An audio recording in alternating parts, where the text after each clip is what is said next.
கரிசலாங்கண்ணி எப்படி பயன்படுத்தணும் சொல்லுங்க. ரொம்ப அற்புதமான கேள்வி. கரிசாலை எப்படி பயன்படுத்தணும்? வள்ளல் பெருமான் வந்து மூலிகையிலே அற்புதமான மூலிகை என்று பல மூலிகை பத்தி சொல்றாரு. அதுல 1000 வருடம் ஒரு ஞானி பக்கத்தில் நீங்க இருந்தாலும் சொல்லி கொடுக்க மாட்டாங்க. என்ன அப்படின்னா, இந்த கபாலத்துக்கும் நாசிக்கும் நடுவே இருக்கின்ற வாயிலை திறந்து கொள்வதற்கும், இந்த கபாலத்தில் இருக்கின்ற இந்த சூக்ஷ்ம நாடி என்று சொல்லப்படுகிற மூலாதாரத்துக்கும் உச்சிக்கும் உள்ள நாடி, இந்த நாடியை திறக்கக்கூடிய சக்தி வாய்ந்த ஒரு மூலிகைக்கு பேரு கரிசாலை. நிறைய பேர் கரிசாலைய என்ன பண்றீங்க அப்படின்னா கொத்து கொத்தா சாப்பிட்றாங்க. அப்படிலாம் சாப்பிடாதீங்க, கொம்பு முளைஞ்சிரும். ரொம்ப கவனமா இருக்கணும். கரிசாலை ஒரு அற்புதமான மூலிகை. இதை எடுக்கும் விதத்தை வள்ளல் பெருமான் ரொம்ப தெளிவா சொல்றாரு. நல்லா கவனிங்க. பெருமான் என்ன சொல்றாரு? காலை மாலை 2 வேளையும் எப்படி சிறிதளவு உள்ளே போகும்படி, எப்படி சிறிதளவு உள்ள போகும்படி தான் சாப்பிடணும். கரிசாலை உண்ணும் பொழுது வெறும் வயிற்றில் தான் எடுத்துக்கொள்ள வேண்டும். வெந்நீர் அருந்த வேண்டும். கரிசாலை அதிகமாக உண்டால், உடல் உஷ்ணப்பட்டால் நெய்யோ பாலோ சாப்பிடணும். சரிங்களா? கரிசாலை வந்து எத்தனை இலை? மிஞ்சி போனா 4 இலைக்கு மேல என்ன பண்ணக்கூடாது, எடுக்கக்கூடாது. இதுல 2 வகையான கரிசாலை இருக்கு. ஒன்னு வெள்ளை கரிசாலை, வெண்ணிற பூ பூக்கும். இன்னொன்று மஞ்சள் கரிசாலை, மஞ்சள் நிற பூ பூக்கும். இந்த 2 கரிசாலையிலும் ஐடென்டிபிகேஷன் நல்லா தெரிஞ்சுங்க. கரிசாலை மாதிரியே இன்னொரு செடி இருக்கும். அது இலையில வெட்டு வெட்டா இருக்கும். அதை எடுத்துடக்கூடாது. அது வந்து கசக்குனா பச்சையா தான் இருக்கும். ஆனா வெள்ளை கரிசாலை, மஞ்சள் கரிசாலை 2 கரிசாலையும் கசக்குனீங்கன்னா கையில் கருப்பு நிறமாக மாறிவிடும். எப்படி சொல்லுங்கய்யா? கருப்பு நிறமாக மாறும். இதான் அதுக்கு என்னது அடையாளம். அந்த கரிசாலையை காலையில் எழுந்து 5 அல்லது 6 இலை பறித்து வாயில் போட்டு மென்று அந்த இலையாலே கொஞ்சம் தந்த சுத்தி பல்ல நல்லா விளக்கிட்டு, சரிங்களா, பல்ல விளக்கிட்டு அதுல கொஞ்சம் சாறு என்ன பண்ணணும், உள்ளுக்கு எடுக்கணும். சரிங்களா? இல்லறவாசிக்கு இந்த சட்டம். இது யாருக்கு சொல்லுங்க? யாருக்கு? குடும்பஸ்தருக்கு இந்த சட்டம். துறவிக்கு 13 இலை எடுக்க வேணும். எத்தனை இலை? 13 இலை எடுக்க வேண்டும். அந்த 13 இலையில் சாறு உள்ளே போக சக்கையை வெளியில உமிழ்ந்து விடணும், துப்பிடணும். சக்கை என்ன பண்ணணும்? துப்பிடணும். அந்த சாறு எடுத்து 13 to 15 நிமிடம் கழித்து வெந்நீர் பருகல் வேண்டும். அது ஒரு நிறையாக இருக்கணும். அதாவது 1 டம்ளர் அளவு இருந்தா போதும். எவ்வளோ? 1 டம்ளர். அதாவது ஒரு 150 மில்லியிலிருந்து 170 மில்லி அளவு தான் இருக்கணும். சரிங்களா? அதுக்கு மேல வெந்நீர் அதிகமாக பருகக்கூடாது. சரிங்களா? இது துறவிக்கு. ஞானிக்கு, யாருக்கு? சுத்த ஞானிக்கு, ஒரு நல்ல நிலைப்பாடு உடையவர்களுக்கு கரிசலாங்கண்ணி எவ்வளவு இருக்கணும்? நீ தின்னா தின்னு திங்காட்டி போங்கிறாரு. யாருக்கு? பெருமா என்ன சொல்றாரு? நீ சாப்பிட்டா சாப்பிடு, சாப்பிடா கட்டி போ. சரிங்களா? எடுப்பதும் எடுக்காததும் ஞானியின் அக விருப்பத்தை பொறுத்து. அதுல ஒன்றும் மாற்றம் இல்லை. ஆனா மற்ற 2 பேர் என்ன பண்ணணும்? கட்டாயம் எடுக்கணும். சரியா? எடுத்துட்டு என்ன குடிக்கணும்? யாரு தெளிவா சொல்லுங்க? வெந்நீர் பருகணும். அது எவ்வளவு இருக்கணும்? அதுக்கு பிறகு ஒரு அரை மணி நேரம் கழிச்சு தான் என்ன பண்ணணும்? உணவு அருந்தணும்.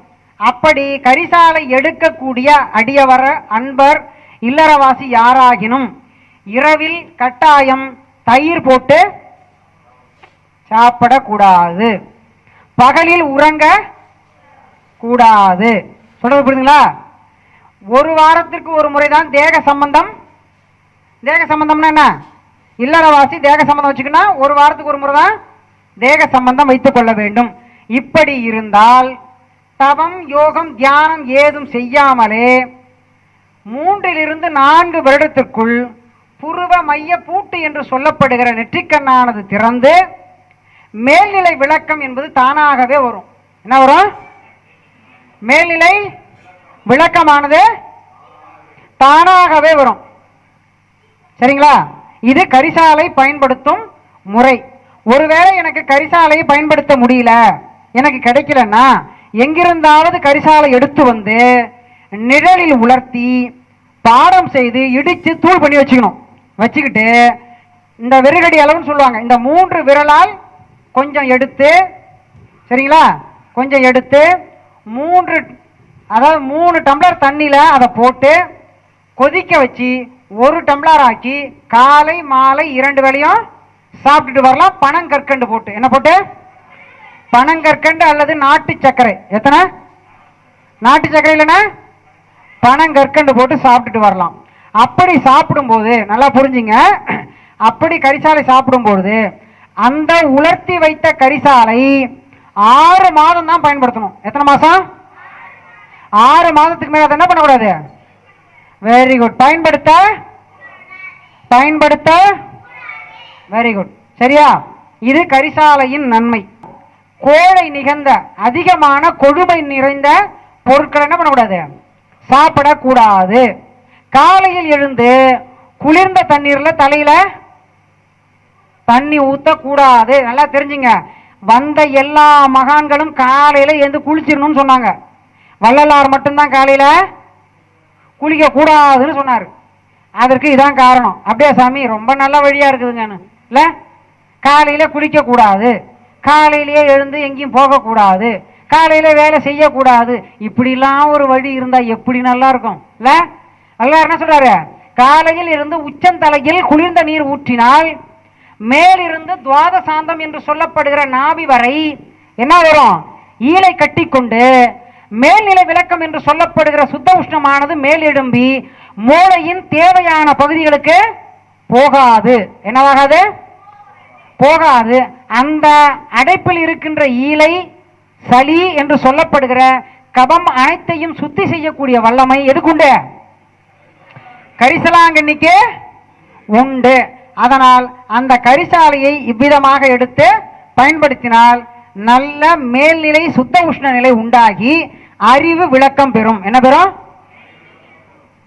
அடுத்த கேள்வி கேளுங்க. அத்வைதம், துவைதம், விசிஷ்டாத்வைதம், இதுல எது சிறந்தது? அவங்க கேட்கறது என்ன தெரியுங்களா உங்களுக்கு? உங்களை யாராவது ஒருத்தவங்களாவது அவர் என்ன கேள்வி கேட்கறாரு தெரியுமா? அவர் என்ன கேள்வி கேட்கறாரு தெரியுமா? நான் போகாத இடத்துக்கு என்ன கேட்கிறாரு, நான் எட்டியே பார்க்காத இடத்தை பத்தி என்கிட்ட கேட்கிறாரு. துவைதம், அத்வைதம், என்னன்னு சொல்லுங்க. விசிஷ்டாத்வைதம். என்னது? விசிஷ்டாத்வைதம். விசிஷ்டா அத்வைதம் அப்படின்னா என்ன அர்த்தம் தெரியுமா?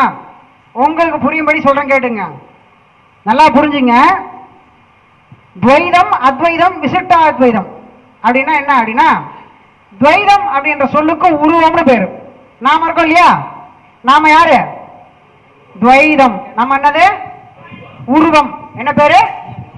நாம உருவம் இருக்கு இல்லையா, நம்ம உருவம் எல்லாருக்கும் தென்படுதா? இதுக்கு பேர் என்ன? துவைதம். என்ன பேரு? துவைதம். அத்வைதம் அதானே? அடுத்த கேள்வி. அத்வைதம் உயிருக்கு பேர் என்ன? உடம்புல இருக்கு, காட்ட முடியுமா? முடியுமா? முடியாதா? காட்ட முடியாது. ஆனா உடம்புல இருக்கு, அதனால அதுக்கு பேர் என்ன? அத்வைதம். விசிஷ்ட அத்வைதம், இந்த உடம்பையும் உயிரையும் கொடுத்தது யாரு? கடவுள். எங்க இருக்காரு? எங்க இருக்காரு? டாப் ஃப்ளோர், 7வது மாடியில. எங்க இருக்காரு? மேல. தம்பி என்ன சொல்றான்? மேலங்கிறான்.